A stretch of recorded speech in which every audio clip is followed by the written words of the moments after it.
কি করস?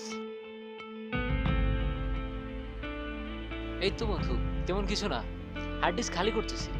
রমজান আইসা পড়ছে তো, তাই মানে ডিলিট মারতেছি আর কি। 12 জিবি ডিলিট করলাম, আরো কিছু বাকি আছে মনে হয়, খুঁজে দেখি। ও, ভালো তো।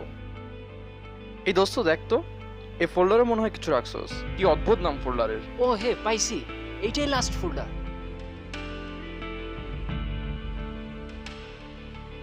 এই করিস কি? এভাবে ডিলিট করলে তো সব রিসাইকেল বিনে রয়ে যাবে। আগের গুলো তো তাহলে রিসাইকেল বিনেই রয়ে গেছে। ই রমজান গেলে আবার কালেক্ট করবি তাই না? শিফট প্লাস ডিলিট দে বেটা, পার্মানেন্টলি ডিলিট কর।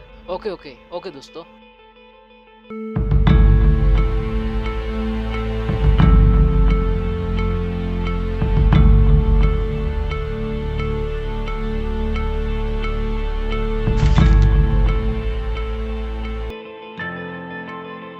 রমাদান আত্মশুদ্ধির মাস। আত্মশুদ্ধি বজায় থাকুক পুরো বছর জুড়ে।